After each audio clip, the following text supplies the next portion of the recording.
नदी का रास्ता पहाड़ कभी नहीं रोक सकती है, नदी अपना रास्ता पहाड़ को चीर कर बनाता है। उसी तरीके से किसान आंदोलन कभी नहीं खत्म होगा। आंदोलन तभी खत्म होगा जब तीनों कृषि कानून रद्द होगा और एमएसपी पर कानून बनेगा। एमएसपी पर कानून बनेगा तभी हम जाएंगे।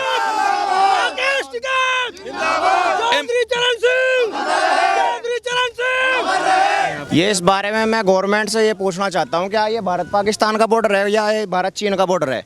ये भी तो देश के ही लोग हैं, किसान हैं, उस तरफ सरकार है, इस तरफ किसान है। तो ये भारत पाकिस्तान का बॉर्डर है या ये भारत चीन का बॉर्डर है जो इसलिए कटीले तार लगाए? फर्क इनसे कुछ नहीं पड़ना कि किसानों को कैसे बदनाम करें, क्योंकि ये बस ऐसे दिखाया जा रहा है कि स्थानीय लोग हैं, लेकिन हम लोगों की वजह से कोई स्थानीय लोग परेशान नहीं हुआ है। ये मौजूदा सरकार सिर्फ और सिर्फ षड्यंत्र रच रही है कि हम अगर अपनी आवाज़ को उठाते हैं उस आवाज़ को दबाना चाहती है, लेकिन आवाज़ ये क्रांति है और ये क्रांति कभी दबने वाली है। कोई मतलब नहीं है इसका। ये तो खुली थी, ये अब तक खुली थी। ये अब इनका एक ड्रामा सफल नहीं हो पाया लाल किले वाला, ये दूसरा दिखा दिया अपना रोड रोक के। और क्या है भाई? तो फिलहाल अभी हम मौजूद हैं यूपी बॉर्डर पे। जैसे कि मैं अभी आपको बॉर्डर के बारे में जो ये बैरिकेडिंग लगाई गई है, जो कंटीले तार लगाए गए हैं, तार फ्रेसिंग की गई, उसके बारे में बातचीत कर रहा था। कुछ यहाँ पे किसान भाई मौजूद है जो यहाँ पे लगातार हमें देखने को मिले हैं। कैसे देखते हैं किस तरीके की व्यवस्था की जा रही है? इतनी देखा जा रहा है पूरी तार फ्रेसिंग की जा रही है। देखिए, ये सरकार, मोदी सरकार किसानों को रोकने के लिए कतीली तार ऐसा लगाई है और इतना नुकीले रोड पर नुकीले छड़ को लगाया गया है जैसे किसान भी आवारा पशुओं के लिए भी नहीं लगाते हैं। ये कहीं ना कहीं सरकार तानाशाह में चूर है और ये बॉर्डर ऐसा सिल के लग रहा है इंडिया और चाइना का बॉर्डर है, लेकिन चाइना हमारे देश में घुस गया है और अरुणाचल प्रदेश में गांव भी बसा लिया है। मोदी सरकार उन पे ध्यान नहीं दे रहे हैं, बल्कि किसानों को रोकने के लिए ये बॉर्डर सील कर दिए। ये दुर्भाग्य दर्शाता है कि ये मोदी सरकार कितना घमंड में चूर है और कितना तानाशाह हो गई है। क्यों किया जा रहा है इस तरीके की बैरिकेडिंग? क्यों किया जा रहा है? नीचे का तस्वीर तो ऐसा है, कोई आदमी पैदल भी नहीं आ सकता है। देखिए, ये तस्वीर आपको यहाँ दिख रही है, इसके नीचे भी जो पैदल लोग पहुँचते हैं वहाँ भी गड्ढे खोद दिए गए हैं और वहाँ भी तारों का ऐसा वो जनसैलाब दिखा है। ये सिर्फ ऐसा ही इसका षड्यंत्र सरकार जो पहले से रचती आ रही है हमें कमज़ोर करने के लिए। ये मौजूदा सरकार की ये नीति है कि यहाँ के व्यक्ति परेशान होंगे और ये लोग जो परेशान होंगे, आप समझिए अगर यहाँ से कोई व्यक्ति जाता है उसको वहाँ से मुड़ना पड़ेगा। ये सरकार ऐसे अपने उसमें है कि हमें बदनाम करने के लिए ये सरकार बहुत षड्यंत्र रच रही है। आप 26 जनवरी की बात करिए, CBI के थ्रू, NIA के थ्रू ऐसा कमजोर करने की साजिश की है। ये सिर्फ और सिर्फ षड्यंत्र रचा रहा है सरकार के द्वारा, लेकिन ये किसान कमजोर नहीं होने वाला है। आप समझ लीजिए, ये स्थानीय लोग, जैसे सिंघू बॉर्डर में इन्होंने बताया कि वहाँ के स्थानीय लोग हैं, लेकिन स्थानीय लोग नहीं थे, RSS और भाजपा के लोग थे और ये सरकार वही स्थिति यहाँ क्रिएट कर रही है, मौजूदा स्थिति। और इसका कोई वो नहीं, अपने अहंकार में ऐसे बैठी हुई है सरकार कि जो बजट पे न किसान और मजदूर किसी की नहीं बात करती है, वो इतना बॉर्डर पे नहीं ऐसे पहुंचा जा रहा है, ऐसे बॉर्डर पे इतने नुकीले तार नहीं। अरे देश के हम भी इंसान हैं, हम भी इंसानियत हमारे लिए भी देश के हम भी हैं। ठीक है। सर, एक सवाल है मेरा आपसे कि बैरिकेडिंग की गई है, कंटीले तार ऊपर से लगाए गए हैं और एक बैरिकेडिंग के बाद दूसरी, फिर तीसरी, फिर देखो किसान थे इधर। हाँ। ये इस वाली रोड पे थे, ये पिछले 70 दिन से हैं। ये रोड जनता के लिए थी। हाँ।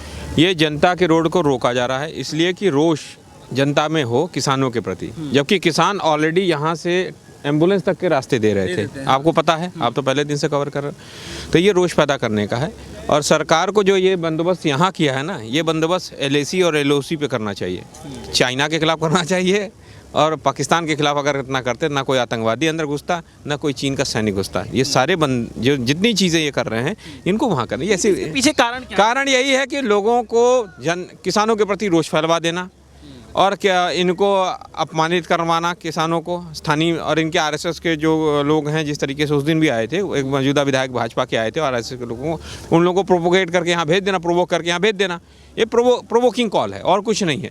यहाँ हम कह रहे हैं कि ये खोलो, एम्बुलेंस का रास्ता खोल दो। ये पूरा दिल्ली के जो लोग हैं, हमें कोई दिक्कत नहीं है, इस सड़क पे हम हैं भी नहीं, आप खोलो और इस पर सबको चलने दो। एक साइड जो है, मैं आप लोगों के पास आता हूँ। सर, एक सवाल है मेरा कि एक साइड प्रधानमंत्री मोदी जी ये कह रहे हैं कि सिर्फ एक फ़ोन कॉल की दूरी है, बातचीत करिए, दरवाज़ा खुला है, बातचीत हो जाएगी, बीच का रास्ता निकल जाएगा। तो ऐसी स्थिति बना करके किस तरीके से? ये देखिए, यही तो प्रॉब्लम है। ये कहते कुछ हैं, कर कुछ रहे हैं। कहते हैं वह फ़ोन कॉल पर हैं मौजूद और यहाँ पे देखिए स्थिति ये है। ये देखिए, ये अनपार्लियामेंट्री डेमोक्रेसी पार्लियामेंट्री डेमोक्रेसी में नहीं है। इनका डेमोक्रेटिक राइट्स को छीनना इनका काम है। ये लोगों का डेमोक्रेटिक राइट छीनना चाहते हैं, लोगों को सड़क पे चलने से राइट छीनना चाहते हैं। तस्वीरें भी आ रही हैं कि सड़कों के नीचे जो है हाँ, वो खुंदक खाली है, खंदक खाला है, बहुत सारी चीज़ें कर रहे हैं ये। इनकी मौजूदा इनकी मनोस्थिति ये है कि किसी तरीके से किसान और जनता सबको परेशान किया जाए, सबको एक दूसरे के प्रति परेशान करके उनको। सबसे बड़ी चीज़ ये है कि सरकार गई है डर। सरकार इसलिए डर गई है क्योंकि उस दिन के 26 तारीख के आंदोलन के बाद जिस तरीके से 28 को यहाँ उठाने आए थे, 28 को ये उठा नहीं और बहुत सारे लोग चले आए, तो जन भावना भी इनके सरकार के खिलाफ किसानों के साथ जुड़ने लगा। तो उस जन भावना को फिर से खिलाफ करने की एक नई साजिश है।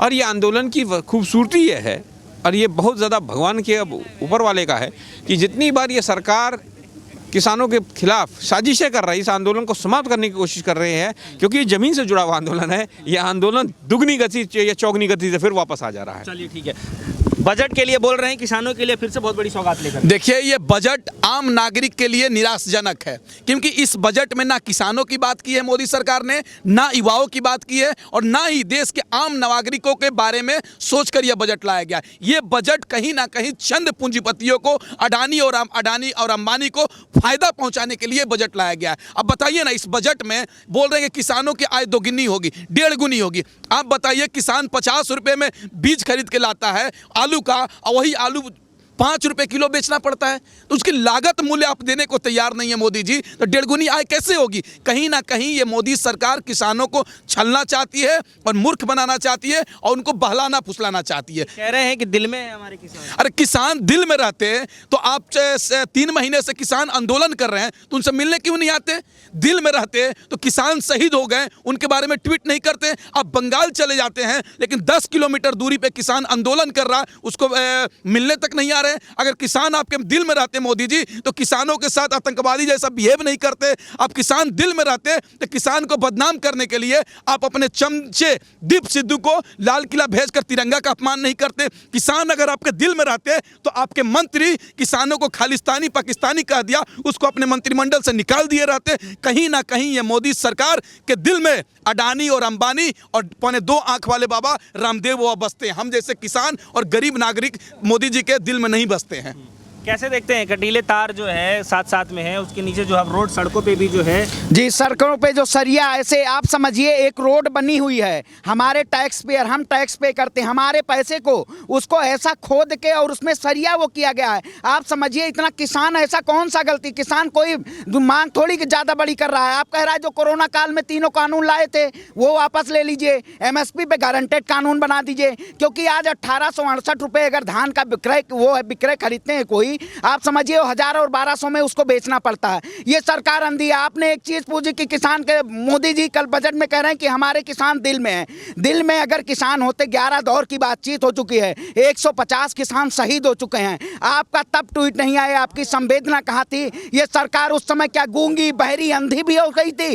ये सरकार को दिखाई नहीं दिया था उस वक्त? ठीक है। बिल्कुल मेरे भाई साहब, आपने बजट कह रहे हैं, ये बिल्कुल बजट हिंदुस्तान विरोधी है, पूरे हिंदुस्तान के आवाम विरोधी है। आप बता दीजिए, कोरोना काल में जिस भाई का मजदूर का नौकरी गया था, हम जिन भाई को नौकरी नहीं मिला था और हमारे जैसे लोगों को नौकरी जिनका छूट गया था, उनके बारे में कहीं चर्चा है क्या इस बजट में? कहीं ना कहीं ये बजट किसान विरोधी है, युवा विरोधी है और इस देश के नागरिक विरोधी है। इसलिए इस बजट को निराशाजनक है और इस बजट से हम नाखुश हैं। हमारे जैसे आम देश की नागरिक इस बजट से नाखुश है, बल्कि देश की आम नागरिकों को ये खरीदे जाएगा, ये दिया जाएगा, ये दिया जाएगा, इतना करोड़ दिया जाएगा। अरे भाई, कहाँ दिया जा रहा है? आप तो कह रहे किसानों को दिया जाएगा, कहाँ दिया जा रहा है? ये बैरिकेडिंग लगाई गई है, क्या कहना चाहते हैं आप? पूरी तार प्रेसिंग की गई है, किस लिए की जा रही है, क्या है? भाई ड्रामा है भाई सब, और क्या है? बता कौन जा रहा है? यहाँ कोई नहीं जा रहा,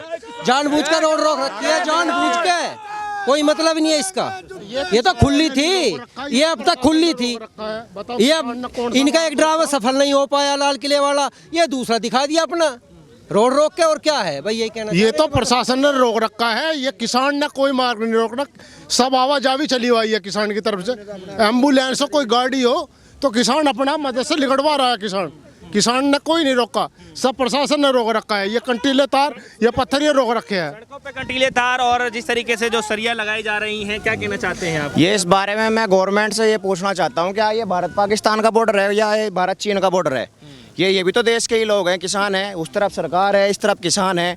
तो ये भारत पाकिस्तान का बॉर्डर है या ये भारत चीन का बॉर्डर है जो इसलिए कटीले तार लगाए? फ़र्क इनसे कुछ नहीं पड़ना। पंजाब से लोग दिल्ली तक पहुंच गए, ऐसे ऐसे रास्ते में बहुत चीज़ें मिली, इनसे फ़र्क कुछ नहीं पड़ेगा। तो ये बस ये एक दिखावा है, ठीक है। तो ये मोदी सरकार से और सेंट्रल गवर्नमेंट से यही सवाल है कि ये इन्हें दिखा के आप क्या दिखाना चाहते हो? ये आप खुद को साबित कर रहे हो कि आप लोग हो क्या? आपकी प्रतीक दिमाग में आपके किसानों के लिए क्या चीज़ है? आप इनसे रोकोगे किसानों के लिए? चलिए ठीक है जी। तो फिलहाल जो है एक आखिरी सवाल है मेरा आपसे कि फिलहाल जो है इस तरीके की बैरिकेडिंग है, कितने दिनों से ये सब चल रहा है? ये भी देखिए 26 जनवरी के बाद ये सारा सिस्टम इन्होंने सरकार ने, क्योंकि जब उस षड्यंत्र में अपनी जो षड्यंत्र खुद ही अपना ही षड्यंत्र रच के अपने में ही फंस गई, तो सरकार क्या करे? अभी इन्होंने सोचा कि किसानों को कैसे बदनाम करें, क्योंकि ये बस ऐसे दिखाया जा रहा है कि स्थानीय लोग हैं, लेकिन हम लोगों की वजह से कोई स्थानीय लोग परेशान नहीं हुआ है। ये मौजूदा सरकार सिर्फ और सिर्फ षड्यंत्र रच रही है कि हम अगर अपनी आवाज़ को उठाते हैं उस आवाज़ को दबाना चाहती है, लेकिन आवाज़ ये क्रांति है और ये क्रांति कभी दबने वाली नहीं। देखिए, बात यही कहते हैं कि तुम बैरिकेडिंग लगा लो या कतीली तार लगा लो, किसानों का आंदोलन खत्म नहीं होने वाला है, क्योंकि नदी का रास्ता पहाड़ कभी नहीं रोक सकती है। नदी अपना रास्ता पहाड़ को चीर कर बनाता है। उसी तरीके से किसान आंदोलन कभी नहीं खत्म होगा। आंदोलन तभी खत्म होगा जब तीनों कृषि कानून रद्द होगा और एमएसपी पर कानून बनेगा। एमएसपी पर कानून बनेगा, तभी हम जाएंगे।